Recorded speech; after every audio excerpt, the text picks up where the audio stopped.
up, everybody? Welcome back to another episode of Just Jay the podcast. I know my scenery looks a little different if you're watching the YouTube video, but I'm recording at work today because I've been super lazy this week and I used my last 2 off days as days to rot away in my bed and on my couch. I hope y'all had a great week. I hope y'all really liked last week's episode. I got a lot of love on it. If my hair looks a mess right now, listen, take what you can get, okay? But I hope everybody had a great week. I have a lot of cool things to talk about.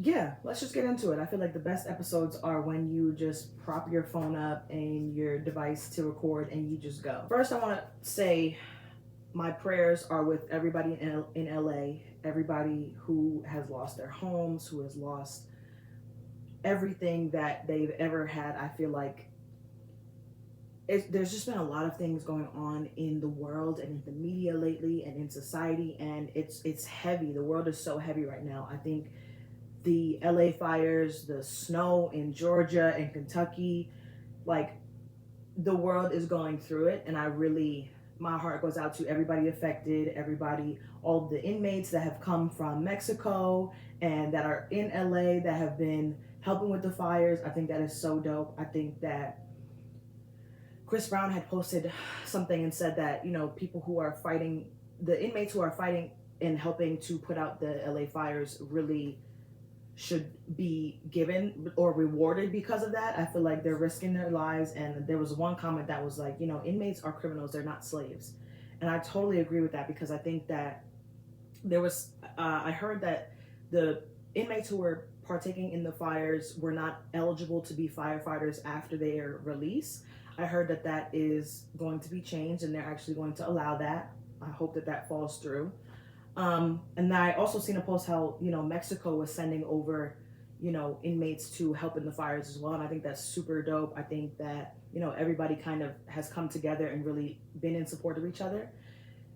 Social media has been crazy right now because there's been a lot of, I don't know if y'all have seen like Paris Hilton and everybody, in LA that lost their homes. They've just been expressing it. Janae Aiko too. That's really the one that hit home for me because I love her music. Like I love everything about her. So for her to be going through this, like I feel so bad. And I just hate that this is what's going on in the world.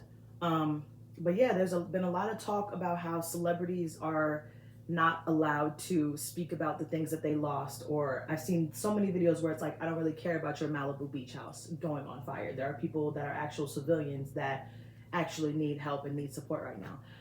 I disagree. Well, I agree and I disagree. This is my thing. First of all, yes, celebrities are more often than not, have more resources or, have built the life that they've dreamed of for themselves, right?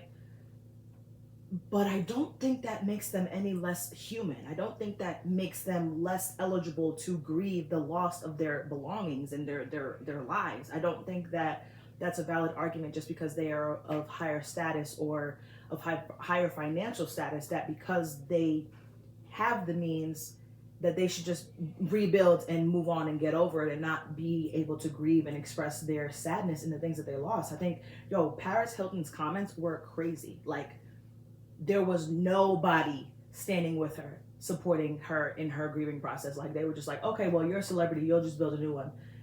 I don't think everybody understands the magnitude of the situation. It's easier said than done to just build a new house and build a new lifestyle, especially when you're not the only motherfucker on the block or in the city or the town having to rebuild. Everybody is rebuilding right now. So I just feel like instead of pinning people against each other as celebrity versus civilian, we should all really just be coming together to support LA and get everybody back on track. Like I don't know. It's mind blowing to me because obviously I'm in New York, so I don't know what they're going through. But it's mind blowing to me seeing everybody on social media be like, "Damn! Like we really had to evacuate our homes. We really have lost everything. People's cars are burning up. Like that's so horrible." And my heart really goes out to everybody affected in those fires. There was this. I don't know if y'all have seen this, but I'm super into like. Whatever, but James Woods, he's a celebrity. I don't know who the man is, nor do I care, but he was on Instagram or on a platform or on the news or something basically crying about how he had lost his family, and how, or not his family, he had lost his home and he was just going through it. And then there was this girl that had pulled up a tweet of his, basically saying that he was definitely not in support of a ceasefire for Palestine. Like, and in his tweet, he said, no ceasefire, no something, blah, blah, blah, hashtag kill them all. You see, it's very hard to feel bad for you when you're that kind of person. When you feel like hashtag kill them all is crazy. I'm sorry. And especially because they just came to like a ceasefire between Israel and Hamas. That's crazy. So, and there was a lot of people on the internet bashing him because they were like, bro, I don't feel bad for you. Like, you don't care about real world situations. So how can we feel bad for you in this situation? And I felt that the type of celebrities that use their platforms to spread hateful things or not be in support of inclusivity and, everybody, that's what I understand when people are saying fuck these celebrities and fuck their houses, because you ain't done nothing to be in support of the people beforehand. That I understand. But regular celebrities who who don't want no smoke and don't have no issue with nobody, I feel like they definitely still deserve to be treated as humans and definitely still deserve to be looked at as people who are going through something. There was also a man arrested for setting fires, like an arsonist who was setting fires in LA. I don't know how true that was, but I seen that too, and I was just like, that's crazy. That's horrible. That don't make no sense to me. Like, come on now. I seen this girl's video, and she was like, it's hard not to politicize these events or climate change in general when things like that are going on. Like California defunding the firefighter departments to instead fund the police, and then take these inmates and make them fight the fires. That's a lot. That's a lot to digest. And I agree with her. And first of all, climate change is totally a thing. And I feel like everybody that's not in LA right now, or not in the states that it snowed when it never snows, you're not really taking climate change seriously. And I feel like, for me, the day that I seen all my friends in Georgia talking about that it was snowing, my homegirl was out there visiting her mom for a week. And she was like, girl, it's snowing out here and these motherfuckers don't know how to do nothing. Everything's closed. Everybody's panicking. I'm like, girl, mind you, I was in New York and it was actually sunny that day. I was like, what is going on? Then I went on Instagram and I seen some lady who was in Kentucky, Louisville, Kentucky, and she was like, there's no reason that there's snowing around. She literally was like, I don't know if New York's weather happened to blow this way, but y'all can come get it. And I made a joke on Instagram, and I was like, see, the weather machine is broken. Obviously, this is going to be brought up, but I feel like the United States priorities not being in the correct places when we have real natural disasters like this going on, when we have people really losing their lives and losing their homes, and you're worried about a TikTok ban, babe.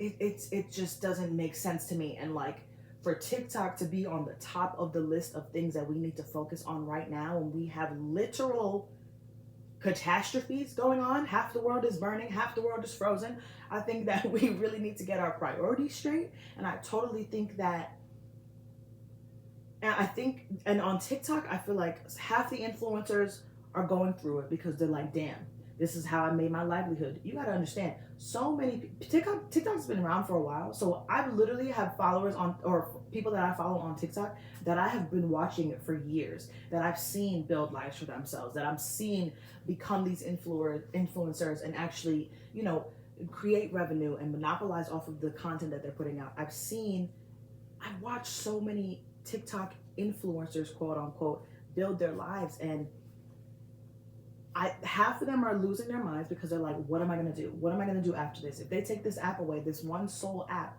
that has created or changed my life and made it something different, what am I going to do now? And then there are also other people who are like, I made it my mission not to make TikTok my life. Yes, I had created a wonderful following on here, but there are other platforms that y'all can find me. You know what I mean? Like, so it's like a toss up. And then there are also people who are like, well, that's if it happens, let's just all be hopeful. Let's, if it happens. And I seen today, originally it's supposed to go away. They were supposed to take it away January 19th, which is in like 4 days. Then I seen that a senator, they extended the ban so that we can discuss it in 270 more days. So basically, let's let these influencers who have created this lifestyle and created all this revenue ponder for another 270 days on whether their life is going to be completely changed and they're going to have to go back to the real world. I'm sorry. At this point, if you have to postpone it 270 days, let's postpone it entirely and let's really focus on what else we need to be focusing on in America. I don't understand. I don't know. I don't know if that's just not. And to me, it's just like, are y'all really sitting in office discussing TikTok? Like, there's so much happening and there's so much about to happen with this, transfer of power in the next presidency. We really have so many things to focus on, and like I just feel like distracting us with TikTok and dangling our favorite pastime and our favorite app that has all of our favorite people on it, dangling it in our face and like basically being like, you never know, you might not have this anymore. Like, that's crazy. Girl, somebody's house just burned down in Los Angeles. Hello, like thing. So I understand the panic that certain people or are facing, where they're like, damn, Instagram is such a different platform. Facebook is a totally different platform.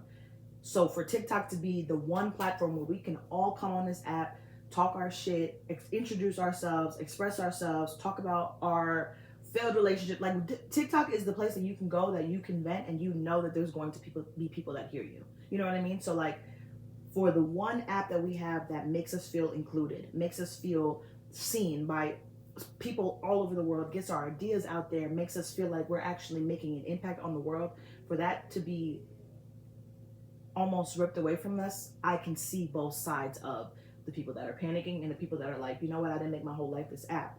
And I commend the people that didn't make TikTok their entire life, because when you have the success that certain people have, let's really talk about it. Monet McMichael, Jalen Noble, those are influencers. I found Monet on TikTok, and I have been watching her for years, and she's created this beautiful life for herself. Like Mama Carl's, like I have watched so many people on TikTok for years, and it's just like, I don't know, it's crazy for us to really be like, damn, we may not have this platform anymore. We may not have the ability to have this kind of community anymore, And I think that it just sucks. It really just sucks. And I feel bad for everybody that has, solely made this their life, because now, what do you do now? Like, the job market right now is shitty, especially when you've been on TikTok for years making your money. Like, who wants to go back to the transition of the real world? Like, there's so many things that have to be thought about. And I feel like, again, TikTok does not need to be on the top of our priority list as a country. It doesn't at all. And that's all I gotta say about it. I seen this post on Instagram where it was like, this woman was talking about how she started to create a life for herself the way she would a lover. And she gave this example how she used to get out of the shower and like rush through her face routine and rush to put on lotion and rush to get ready. And then one of her partners was just like, what are you rushing for? What are you rushing to? And she was like, that put things into a whole different perspective for me, because I realized, what am I rushing for? Instead of giving myself only 20 minutes to get ready, why don't I give myself an hour and make it a moment, make it luxurious for me. I've been seeing like the TikTok girlies where it's like living my regular life and making it luxury. I have been living for that. Like, I really think that I've been adopting that into my real life, because I think that if you don't feel like you're living a life of luxury, nobody else is gonna think you're living a life of luxury. And I feel like just because I don't have all the money in the world, or I'm not, I feel like when you think of luxury, you think of resources, an obscene amount of money, materialistic things, all of the above. And luxury can really be what you make it to be. You know what I mean? Like, my life is luxurious to me. I have a nice car. I have, a nice family and friends that I come to. I have a job. I'm in the works of, building something great with the podcast that I partake in, that I'm on. I'm a criminal justice major, so I have so many things that like I could say and do and want to do and aim to do in that area. So like, my life is luxurious for me. It doesn't have to. My level of luxury for my life is not dependent on the things that I have or the places that I go or how much money I have. You know what I mean? It's dependent on how I feel as a woman. I feel like a luxurious woman. I feel like I like to hold myself to a different standard. And I feel like when she goes back to say creating the life that we want for ourselves the way we would a lover, and I was just telling my homegirl this, when I'm in a relationship, like, I completely lost myself as a person. Like, I don't know the balance of and this is something that I'm totally taking accountability for, and I totally am aware that I'm like this, but I don't know how to balance the being a girlfriend and taking care of your man and supporting your lover, but I don't know the balance between that and also taking care of myself. I have a very, very, very hard time with that in relationships. I think that I jump head first and I'm totally focused on the man and focused on what he needs and how to make his life better. And I've realized, like, if I would just give myself what I give to the men that I date, I would feel so much better. Now that I am single, I have absolutely been embodying that. Lately, I've been doing a lot more things that I know that I enjoy. A lot more things that I'm like, okay, I would have fun doing this. Let me take my time getting ready. Let me take my time. I'm about to go sit on a podcast and talk and say my experience and get my voice out there. Something that I love to do. Let me take my time getting ready for it. Let me boss myself up. Let me put on some music. Let me get the lighting right. Make it a moment for me. And I'm realizing that lately I've been making a lot of moments for myself. And I live for that. I really do. And I think that when you pour into yourself more, it kind of makes you radiate or glow differently. Because I've been getting a lot of like, oh, you look happier. And I love that because I am happier and I feel different and I feel like the new year has kind of pushed a lot of us who may not have had the best year in 2024 or who have just been feeling like our universe is stagnant. I feel like 2025 came in with a bang and came in with, okay, everybody that thought that their life wasn't going to get better, I'm going to push y'all and I'm going to let y'all know this is going to be the year. I have so many friends that have just been like, yo, 2025 has been so good so far. And I think not only for myself, but 2025 has been great for me because not only have I been given new opportunities and I've been given a different level of people being able to see my voice and see my face and hear my voice and understand my purpose in life. And like I really totally feel like I'm living in my purpose right now because I'm doing everything that I love to do and I'm promoting myself and I'm promoting what I stand for and I'm expressing myself freely, which is something that I love. And I've been enjoying this me season that I'm in. And I think that in the beginning of the year, I kind of felt selfish because you guys know I talked about it on the last episode and the episode before that, where I was just like, I'm just not in the mood to engage or interact or do anything with other people. And I feel like I felt so bad for that because I was like, damn, why am I not in the mood for other things? And then I went to therapy and my therapist was like, girl, what, did you forget that you're still grieving your grandma? Just because we're in a new year doesn't mean that everything that happened at the end of 2024 did not happen. That does not mean you're supposed to or you have to go into a new year with a clean slate when your heart may still be hurting from things that happened in 2024. And I feel like sometimes I make myself believe that I am a machine and I have to turn off certain things. Like, okay, it's 2025. We're not going to think about that past relationship. We're not gonna grieve how we were grieving in 2024. We're not gonna, you know what I mean? But like realistically, your body has to go through what it has to go through. So I have been giving myself grace. Oh my God, the last 2 days, my off days from work, I've been chilling. I worked on Being Black is Ghetto on Tuesday, but I was chilling like all day. And I've been very on top of my content for the podcast, for Just Jay, for Jayla Reads. Like, I've been very on top of staying engaged with my profiles and making sure that, my content is out and people see me and I'm just, you know what I mean? Like, I've been more in tune with my craft than I ever have before. But on the other hand of it, like yesterday, I was super proud of myself. I was on the phone with my friend actually, and I was like, yo, I'm so proud of myself because I literally allowed myself to sit in pajamas all day and do nothing, which is absolutely what I wanted to do. But I think that sometimes when I'm in bed, I make myself feel bad for being in bed. And I make myself feel bad for the things that I'm not doing. But if the whole point of relaxing is to not make yourself feel bad for it. Because when you make yourself feel bad for it, you're not really relaxing because you're focused on the things that you're not doing. So yesterday, I totally turned my brain off, flipped that switch, and I was in my pajamas, in my robe all day, watching podcasts, reading, journaling. Like, I was really tapped into me. And I've been journaling every morning since 2025 started.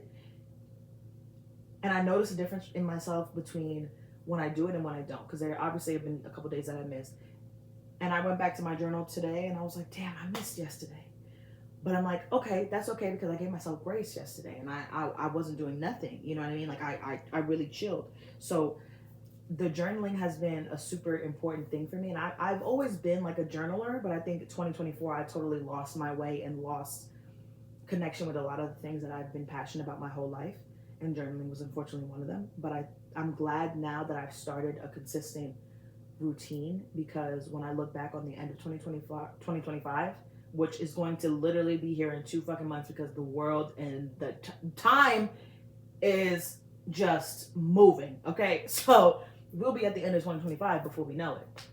But I wrote myself a letter, like you know how like the girls be like, oh, I'm gonna write myself a letter for the end of the year, and then I'll read it and look back on it. I wrote myself a letter that I'm going to open and read at the end of 2025, and I absolutely know that the woman that is going to be reading that letter at the end of 2025 is going to be totally different from the woman sitting before you. Totally different than the woman you're listening to right now. But that's the point, because the woman sitting before you right now and the woman that you're listening to right now helped build her. That's another thing that I'm working on. Giving myself grace and being grateful for every version of myself that I've either left behind or that I have tried to bring with me, but you know, she just got some tendencies and some qualities that we just can't bring into our new life or into our big girl body and our big girl life.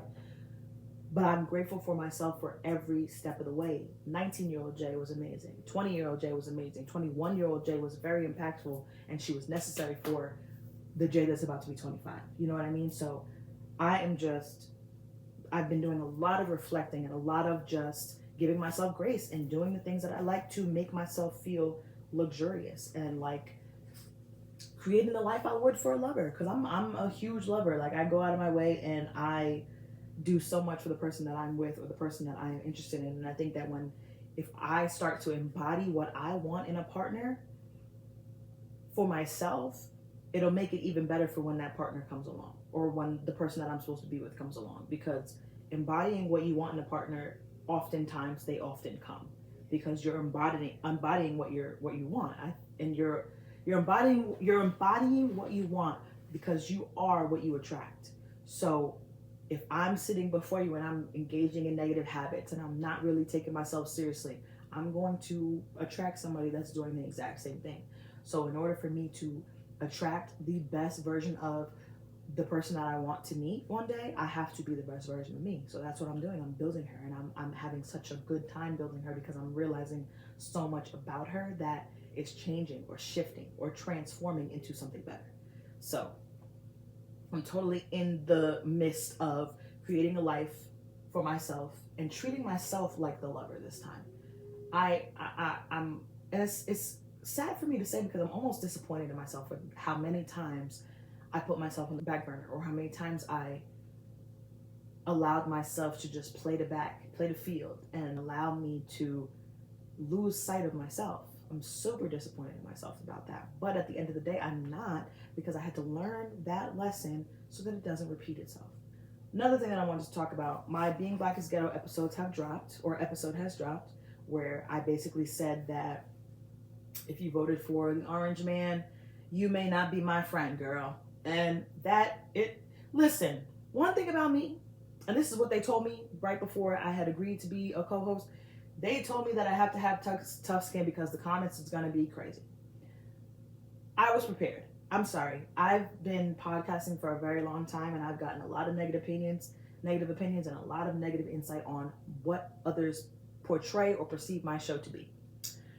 So when I tell you I was ready, girl, I was ready. I only had to stop myself from typing back your mom one time, which is amazing for me because them comments was going dumb.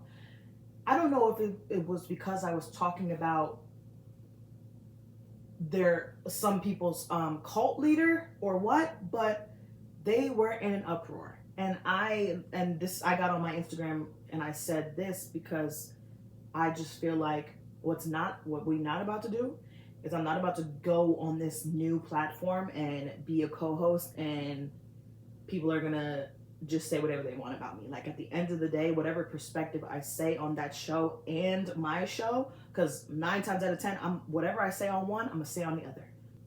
what I wanted to clear up was my perspective is my perspective. It doesn't have to be understood or respected by anybody else. Like, it's my perspective. So if you didn't agree with it, you could have just kept going and scrolling on your Instagram, but you decided to leave a comment. I'm not reading them damn comments. If you think I'm sitting, if you think that I'm sitting there reading the comments, you're bugging. First of all, y'all are not watching the whole episode. Watch the whole episode before you get in the comment section and wanna talk. Okay, that's number one. Number two, I never cared. There's nothing that somebody in the comments could say to me that would really make me be like, damn, I'm a horrible person. I'm brain dead. I'm brainwashed. I know nothing. Oh my God.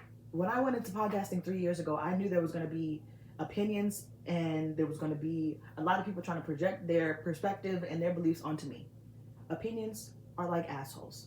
Everybody has one, unfortunately, for us. So just to sum it up, like me saying that I'm not standing with anybody that supports what he supports, it's pretty straightforward. I'm no longer going to ignore bigotry and the hatred that's spewed in other people's beliefs. I'm not. Because realistically, like, I have LGBTQ community friends.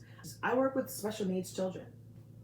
Hello, everybody that I'm surrounded by, he does not like. So no, I'm not supporting nobody that spews that kind of hatred. And first and foremost, I'm a Black woman, hello, who no longer has direct rights to her reproductive system. You literally hate the people that I love and want me to ignore that fact and sit in kumbaya with you and act like we still could be cool, we still could look past it, we could agree to disagree. No, bro. No, I'm no longer going to Applebee's and sharing a drink with somebody that I know hates everybody that I fuck with. All my friends are different. The entire community of people around me in my life are different. We embody so many different walks of life. I promote that religiously. So I'm not going to support nothing that goes against that. I'm sorry, and I'm not sorry. So be mad about it. Don't care, Karen, in the fucking comments. Like, please, what the hell? This is something that I said on too that I don't think people are mentally okay enough to grasp. I mean, if you think you care about freedom and don't care that it applies to everyone, you only care about privilege. I'm not arguing with people that don't understand that point. I'm not. Another point that I brought up on my story was like, the root word of ignorance is to ignore. That's why we be calling people ignorant, because they're ignoring the blatant facts. They're ignoring the blatant truth. I'm not doing that. I'm not going to sit here and I low-key feel like a lot of people are just like, I don't see it. He's not directly talking to me, so maybe he don't mean my whole entire population or my whole entire community. Girl, no. What? Are you okay? So yeah, everything that I said about that man still stands. And if you thought you was going to come over here and bully me on my platform, oh, you really bugging.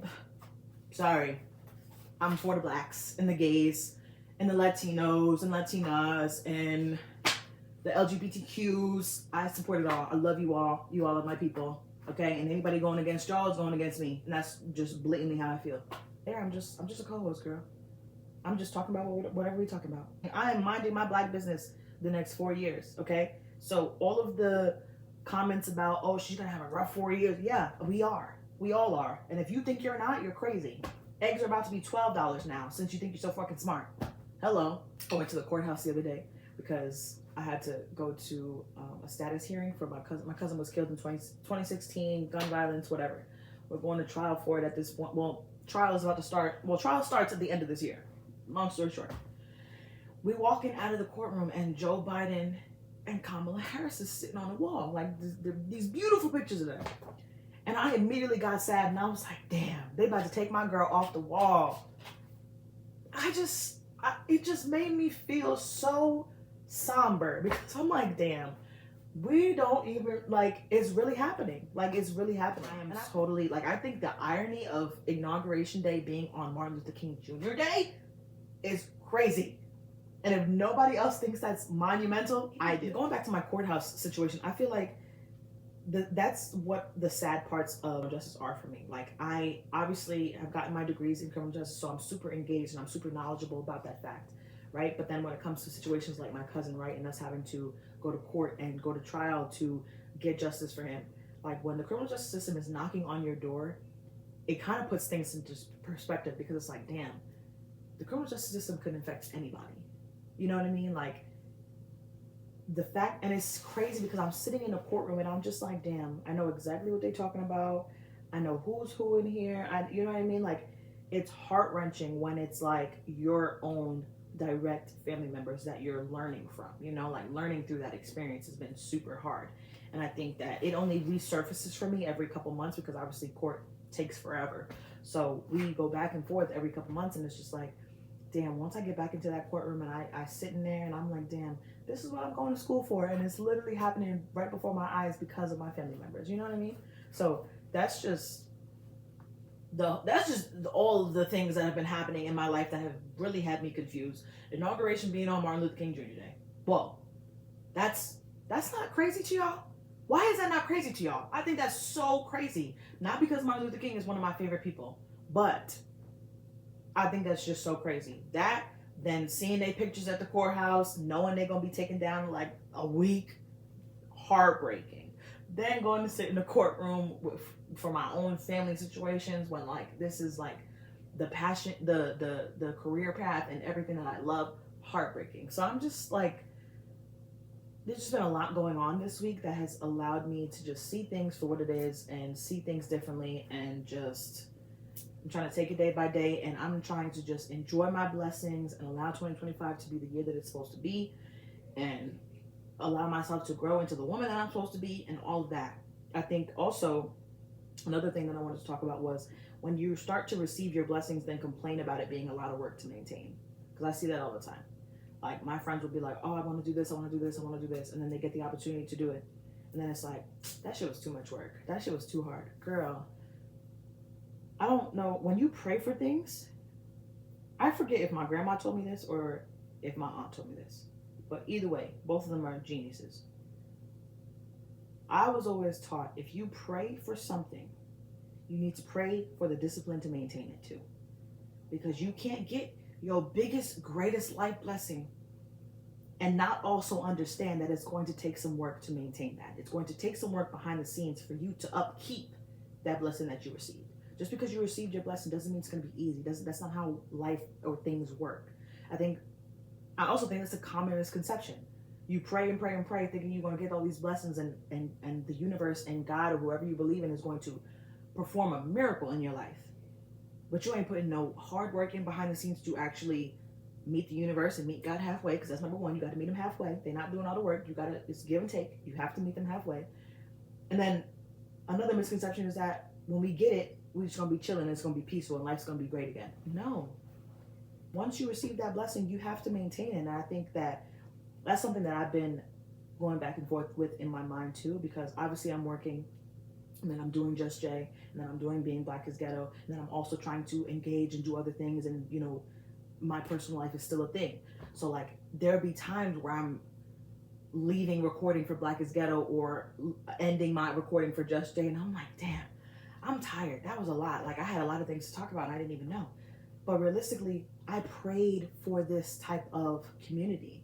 I prayed for these types of blessings and opportunities. To be on another show is like something that I never really even thought would happen, but it is a blessing that I've received. And I'm also going to buckle down and put in the work to maintain it. That's why yesterday I made sure I stayed home. I made sure I gave myself grace, and I made sure I allowed myself to sit in my pajamas and do nothing. I believe that I am absolutely going to put in the work and do my big one when it comes time to start recording and get those cameras ready, and we're going to do that. Like everything I said I'm going to do, I'm going to do it also. But like, I mean, not also, but of course, but I'm also in the midst of realizing like, okay, I'm getting a lot of blessings at one time. How are we going to balance all this? Let's work on the balance part, because I don't want to fall short in no areas of my life because I'm overwhelmed by my blessings that I prayed for. So I say all that to say, when you praying for your blessings and the things that you want to receive and the things that you want to do in this life, pray for the consistency and the discipline to maintain it. That's another thing I'm learning with my reading, my Bookstagram. Jayla reads, like that content has to keep coming. You know what I mean? Like I have to keep doing the content. I have to be active on there to grow my platform, because again, the last platform I grew was really Just Jay, and it's grown and it's slowly progressing, but I'm starting all over from the beginning with my Bookstagram. So I have to remember the skills that I had put into Just Jay to create that momentum and create that that platform or that community. So I'm really I've been allowing myself to take a step back and look at my life and everything that's abruptly come into my life lately that I really really love and that I'm really really proud of myself for accepting the opportunities. But I'm also giving myself grace, and I'm also being much more organized and delegating my time more effectively. Like, I'm not about to put in all this work for being Black is Ghetto and let Just Jay fall to the wayside. No, we're going to go up all together. You know what I mean? Like, if I'm going to put effort into that and give that 100%, I'm still going to give myself and the platform that I built for myself 100%. So I'm delegating my time more efficiently. I'm being more organized. If I decide I'm not going to sit on my phone for the next 4 hours, so whoever's going to contact me or email me or any of the above is going to have to wait until my 4 hour time limit of relaxation is up. I have been very strict on that. I have been very strict on, I have this thing where like I don't answer my phone first thing in the morning. I don't answer my phone until I can stretch my arms, have a cup of coffee, and journal, and actually wake up, splash some water on my face, and get myself together. That's when you'll receive a phone call from me. Because I feel like I'm one of those people where I wake up immediately and I pick up my phone and I'm like, oh, okay, gotta email this person, gotta call this person back. Let me get on it right now. Girl, no, it's literally 8:30 in the morning. Calm down. Calm down. You'll hear back from me today. It might be after 11. Okay? Like, I'm setting super strict boundaries, not only for other people to follow by, but for myself too. Like, my boundary is, girl, after 6 p.m., you don't answer that phone. You don't answer no emails. You don't answer nothing. You know what I mean? Like, we have to have boundaries to create a balance in our lives. And I think that I've been doing a really good job at it. And I've been enjoying the progress. I've been enjoying the outcome of it. 2025 has started off so well as far as just me journaling and getting my content out and starting my bookstagram. Starting my bookstagram was a big deal for me because it was just something that I've always wanted to do. And I created it January 1st, but I didn't start posting on it until like maybe a week and a half later. So it's just been something that has been on my mind that I know that I could do very well in because I am an active reader. Sometimes I do get overwhelmed because I'm like, damn, I have literally 3 Instagrams that I'm going back and forth between all day long, that I'm engaging with people on, that I'm trying to grow all day long. So it is overwhelming at times, but then I have to remind myself, girl, you prayed for this. You prayed for this. You manifested this. You wanted this busy life. You wanted to be booked and busy. And now you are. So now, let's get out our calendar, print a big one out. We're going to write it out. We're going to figure it out. We're going to schedule meetings how we're supposed to schedule meetings, and we are going to move accordingly. And I think the fact that my work schedule has been so lenient also allows me more time to really get into the swing of things. And I had a really good interview this afternoon, actually, which is why I'm super excited. But again, more opportunities, just me trying to put myself out there and just do something different and create a better lane for myself. And, obviously more money. Hey, we love that. But, I'm just trying to really find my footing. And I think I'm getting a really, really good grasp on where I am in life and what I'm bringing to the table and how needed I am in certain environments, certain places, and certain opportunities. And I'm no longer sleeping on myself. To put it as simple as possible, I'm no longer sleeping on myself. And I absolutely love that, because the day that I woke up from that long, lengthy nap of me sleeping on myself, I was like, girl, you don't even know what you missed, So that's really all I had on my cue cards. But I'm just excited for the rest of 2025. I am about to turn 25 in April. I have been talking about that with all of my friends. I was talking to my friend yesterday, and he was like, he's about to be 27. So he was just like, girl, like, your mind is, yeah. He was, honestly, what he told me, he was like, you are on such a good path. You have created such a nice field of motion for yourself that you are okay. Like, and I love talking to my friends because they big me up. They hype me up more than anybody. And I'm just happy. I really, really am. I'm happy that I'm back into therapy. I have another session scheduled for next Friday. I'm doing like a bi-weekly type of thing. My therapist was so happy to see me. Obviously, I talked to her about my grandma. And it's so funny because before I had walked into therapy, I was like, damn, when was the last time I'd been here? I checked my calendar. You're literally never gonna believe it. I checked my calendar. The last time I had gone to therapy before last week was October 11th, the day before my grandma got hit by a car. I walked in and I told her that, and she was like, "What?" Because mind you, she hasn't even known. Obviously, she didn't know that my grandma passed away because the last day I went to see her was before she got hit by a car. So it was just like a full circle moment, and I literally cried about my grandma, and it felt so good because there had been so many things I hadn't said about the entire transition of her no longer being here, and I was just crying and crying and crying, and it felt so good for me to get all of that out and for me to just really talk about how I felt. And I think one thing that my therapist said to me that day that really, really changed a lot for me. This is something that I knew, but something that I'm having a very fucking hard time grasping. I was telling her about a situation, and I was like, well, I would have did things differently. I wouldn't have done that. I would have did this. And she looked at me and she said, you're one of the good-hearted people that are naive enough to think that everybody's heart is like yours. That's what you would have done. You. Because you have a good heart and you like to move with intention and pure intentions. Not everybody's like that. So you got to let that thought go, because you're sitting on something and you're saying like, oh, I would have done things differently. That's why I'm upset. Don't be upset about that, because that person is not you. So yeah, you would have done things differently because you're a wholesome person. Not everybody's like that. So I really had to, and ever since she said that to me, I've been checking myself on the things that I get upset about. Because it's like when you accept people for who they are and what they do and what they bring to the table, it makes life so much easier because there's no more expectations. I'm not expecting myself from you because you've already shown me who you are. Hey man, they don't pay me enough to do this. They really don't. They really don't. They really, really don't. But like I said, that's all I had on my conversation cards. So to close out the episode, all I'm going to say is I absolutely pray for everybody in LA that has been affected by the fires. I've been being very, very, very mindful with myself and with other people this year. And I think that 2025 has already started off great for a lot of people. And I feel like it's only going to keep getting better. And I hope that it does for you. I hope that you guys have a really great weekend. And I see you next week. Peace out.